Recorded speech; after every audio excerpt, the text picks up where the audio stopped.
Just practice from the December 23rd, 2018 talk, Act Like a Dumb Person. Some of you here today are observing the 8 precepts, and some of you are observing 227 precepts.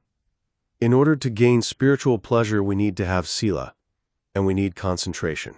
The essence of Buddhism is sila, morality, samadhi, concentration, and panya, wisdom.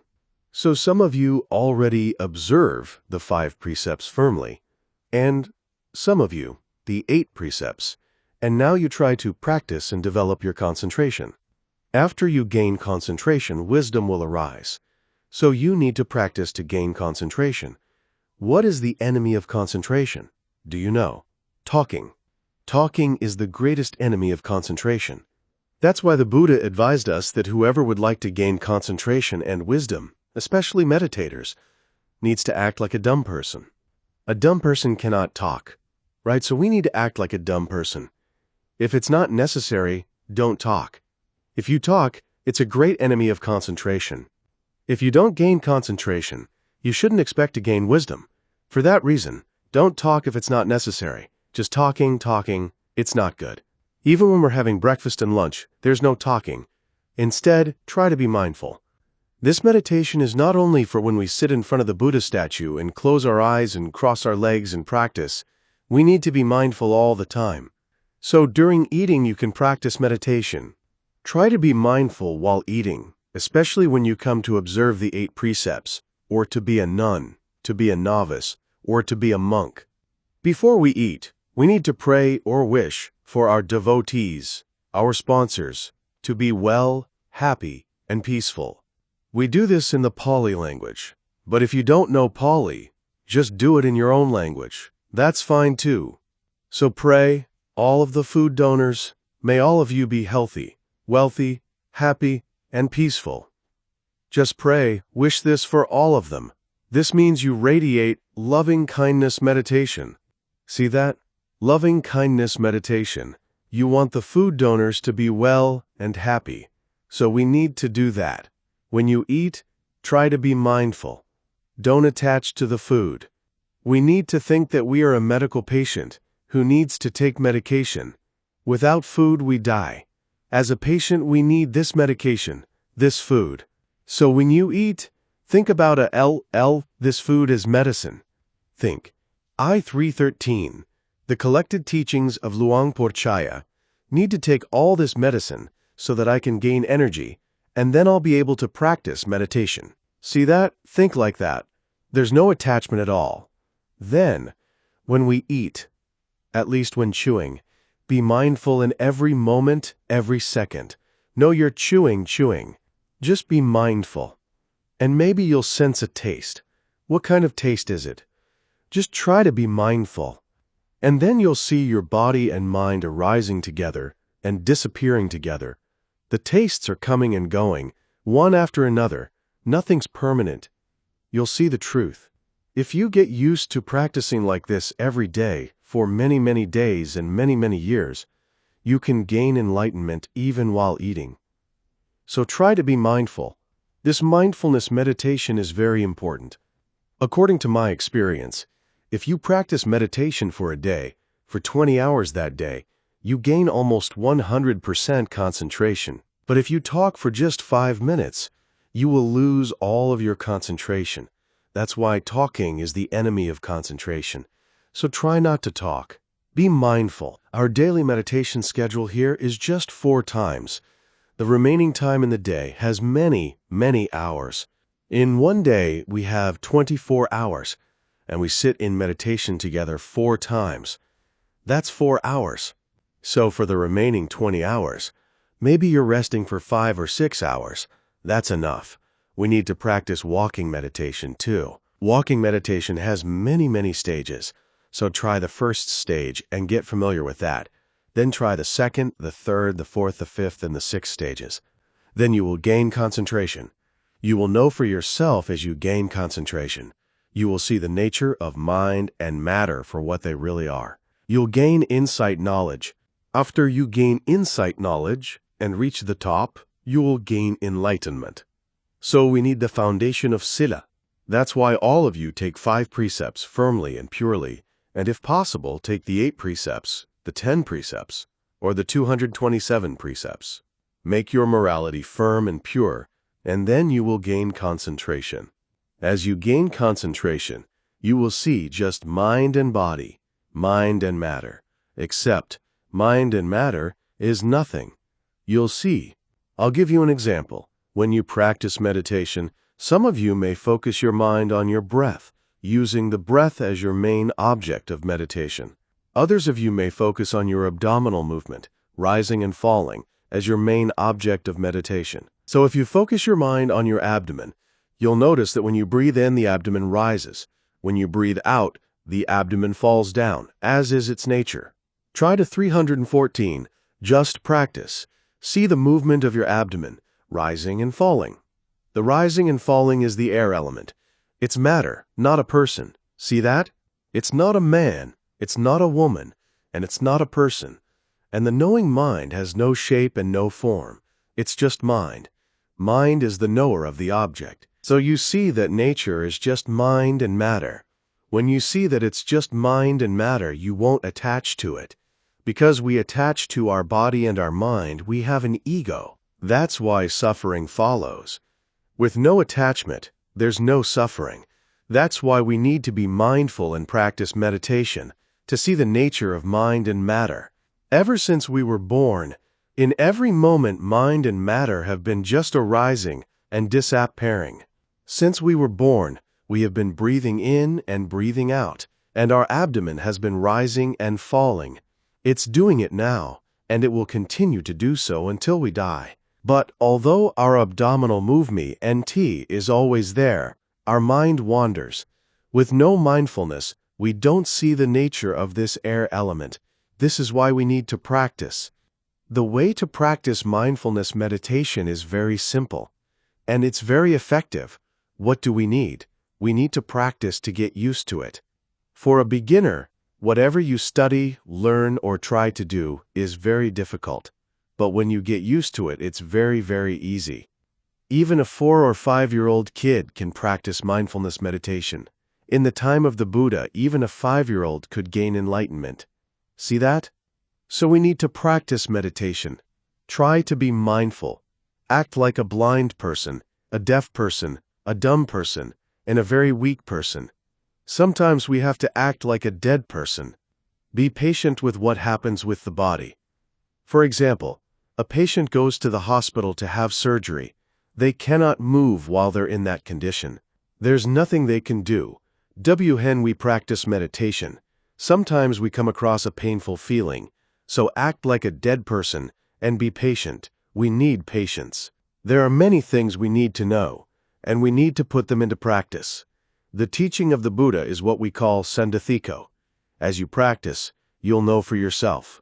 It is also what we call Akaliko.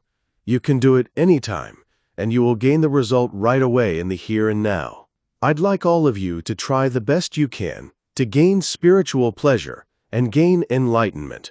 Try to observe your sila purely and firmly, and be mindful. Practice sitting, walking, standing, and lying down meditation. May all of you gain concentration and wisdom, and gain enlightenment in this very life. 315. The Collected Teachings of Luang Por Chaya. From the December 24, 2018, talk, A Very Profound Teaching. Every year from December 24th to New Year's Day, I used to give Dhamma talks every day and every night. But this year I have my voice problem, so I hope you understand that I won't be talking as much. Today, I would like to talk about what we are going to be doing with regard to the Holy Scriptures, specifically, the profound and highest teachings of the Buddha. We call this Patthana in Pali. In English, we call it the law of causal relations. When we do the Patthana chanting tonight, it's just the beginning. There are 5 books to it, and if we recite it non-stop, it'll take at least 4 days to finish it. The 5 books have 2,664 pages. So when we chant today, we're just doing the first 11 pages. It'll take 1 hour. In his discourses, the Buddha explained about the condition, or the cause, of wholesome and unwholesome deeds, speech, and thoughts. We're talking about karma, or action. We have physical actions, verbal actions, and mental actions that can be good and bad. This action is the cause of good and bad consequences. So this patthana belongs to the Abhidhamma-Pitaka. The Buddha explained about the 24 causes or conditions, such as root condition, object condition, predominance condition, and so on. This is a very profound teaching of the Buddha. It talks about how mind and matter are interrelated via the law of causal relation. I used to take 107 hours to explain this in Thai. I gave Dhamma talks in Thai to explain patthana for maybe 5 to 6 years, so 107 hours. In Burmese, I would explain patthana for 60 hours. All of you can listen to my CD/DVD if you're interested in this. In English, I used to explain about this too, taking almost 20 hours. But today, I will explain it briefly. If we only do the chanting and don't understand the meaning, it's not right. I don't like that. I would like all of you to understand the meaning. In the Buddha's teachings, every word is meaningful. It's not just chanting. We need to understand the meaning, follow the guidance, and practice it. The teachings have a very deep meaning. I'll talk about root condition. If we do a wholesome deed, what's the cause? It's non-greed, non-delusion, and non-anger. Because you don't attach to your body, and you don't attach to your belongings. This is non-greed. That's why you're able to perform meritorious deeds and make contributions, because of non-greed. What we'll recite today is about non-greed. 316. Just practice. And non-anger means loving kindness. Because you have metta, or loving kindness, you can sacrifice your time and your belongings for others. See that? If you have no loving kindness or compassion, you will not do anything or sacrifice anything for the welfare and happiness of others. But because you have non-anger, or loving kindness as the condition, the cause, the root, you perform moral actions by deed, speech, and thought. And we also have non-delusion. This is wisdom. Because you understand what is good and what is bad, what is cause and what is effect, what you should do and what you should not do, and what is a good action and what is a bad action, you understand the truth. This is wisdom. As we understand the truth and understand the realities, we try to do good things every day. This is why the Buddha taught about non-greed, non-anger, and non-delusion as a cause or condition. Knowing this, we perform meritorious deeds and have moral conduct and moral actions. Sometimes, someone may do something immoral via physical action, verbal action, or mental action. What's the cause? What's the condition? It's because of craving, aversion, or delusion. Or you can call it greed, anger, and delusion. Because you have greed, lobha, for instance, you attach to your body and your belongings. You become selfish. You won't do anything for others, and there'll be no contributions or charity. Why? Because of this craving, this attachment, this greed. We are attached to our belongings. Maybe you even want something unlawful. This is greed too. And when you do something bad, unwholesome action arises. This is because of greed or craving. What about hatred, anger, or aversion? Anger is called dosa. Because of dosa, someone does a bad thing, says a bad word, or has a bad thought. And they get angry too. See that? Anger is the cause of these unwholesome actions. What about moha, or delusion? It means you don't understand the truth. As you don't understand the truth, you commit unwholesome actions by deed, speech, and thought. All of this is why the Buddha taught about the 6 causes, or the 6 conditions. That is, we do unwholesome things because of lobha, dosa, and moha, because of craving, anger, and delusion. And we do good things because of non-greed, non-anger, and non-delusion. So all of us here try to practice meditation. What's the purpose? The purpose is to be able to get rid of greed, anger, and delusion as the cause of suffering. Please remember that the cause of suffering is not just 317 the collected teachings of Luang Por Chaya craving, not only Lobha. It also includes dosa and moha. These three kinds of mental defilement are the greatest enemies in our lives. That's why we need to practice meditation, to be able to get rid of these three kinds of mental defilement. Even if we're unable to get rid of them, we try to reduce greed, anger, and delusion. That's why all of you come to the temple, observe the 8 precepts, and practice meditation. This means you're trying to reduce your greed, anger, and delusion. See that? The Buddha taught us about the causes of good and bad consequences. So we need to practice meditation. When you practice meditation, you will see the truth. You will see realities. What are the realities here? You will see mind, the nature of the mind, and matter. Matter here is not only this body. Don't think it's the body. When we practice meditation, we see rupa, or matter, as the 4 great essential elements. We see the truth. These elements are the earth element, the water element, the fire element, and the air element. We see only these 4 essential elements arising. Among the 4 kinds of elements, the air element is more obvious than the others. This is why the Buddha taught us to focus on anapanasati, the air element. Or you can focus on your abdominal movement. This is also the air element. Because the air element is more obvious than the others, it is very easy to gain concentration. That's why we practice mindfulness meditation. Some of you focus on your nose, on your breath. You know you're breathing in, and you know you're breathing out. That's fine. But when you do this, you're not supposed to see the form or shape of your nose. You need to see to understand that the air touching your nostrils, in and out, is the air element. And the knowing mind is just mind. There's just mind and matter.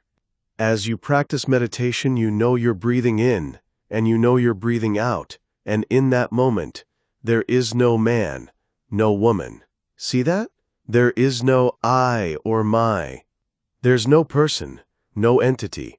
There is Ji-East, the air element, and the noting mind, Ji-East mind, and matter, arising and disappearing together, one after another.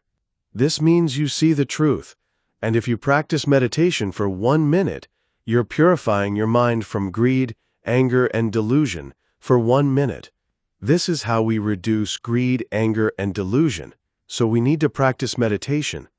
Without practicing meditation, it's very hard to reduce our attachment, anger, and delusion because they've followed us for many, many lives. 318. Just practice without practicing meditation. What do you think about? You think about things that cause greed and anger to arise. And if you don't understand the truth, your mind wanders. This is delusion. Greed, anger, and delusion arise many, many, many times.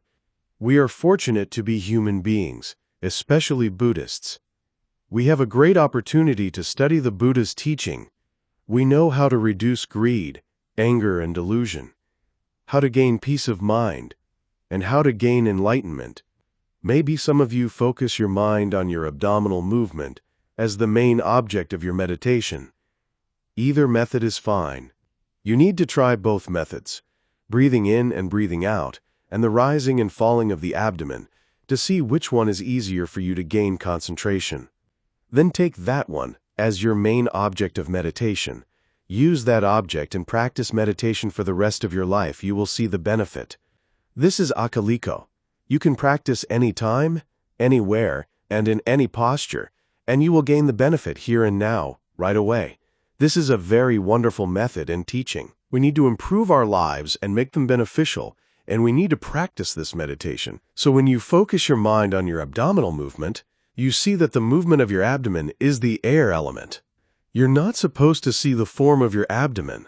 You need to see the moving, just the moving abdomen.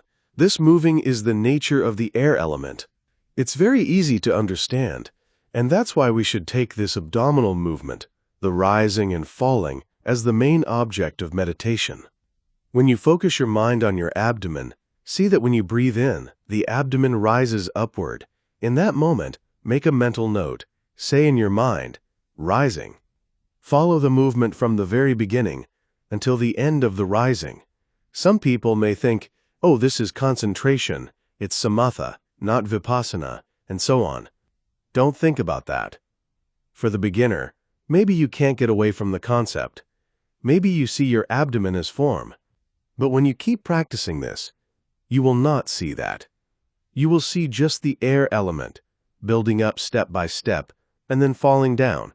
You will see this as the air element. So when you practice meditation, focus your mind on your abdominal movement as the main object of your meditation. Follow the movement from the very beginning to the end of the rising and falling, making mental notes of the rising and falling. We do this to see the phenomena of this air element.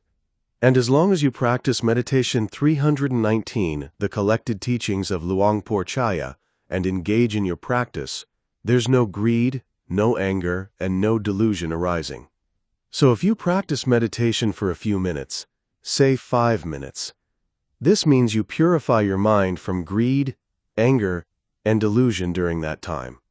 That's why the Buddha told us that we need to firstly try to reduce greed, anger, and delusion as the cause of suffering. I would like all of you to follow the Buddha's teaching. We need to use our wisdom, use our effort, use our mindfulness, and use our concentration. Try to be mindful, try to see the nature of mind and matter. You will see in every moment mind and matter arising and disappearing. This arising and disappearing is anicca, impermanence. If you see impermanence, you'll see suffering. The Buddha said that suffering should be understood, the cause of suffering should be abandoned, the cessation of suffering should be realized, and the way leading to the cessation of suffering should be developed. I'd like all of you to think about this every day. Try to watch your mind. What are you thinking about? Is there greed, anger, or delusion? Or is there non-greed, loving kindness, and wisdom? You'll know for yourself. Sandithiko. Whoever practices meditation will see their mind and know about themselves. So try to practice meditation.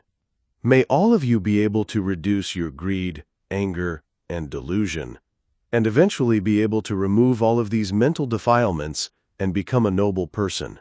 May you become the Buddha's sons and daughters. 320.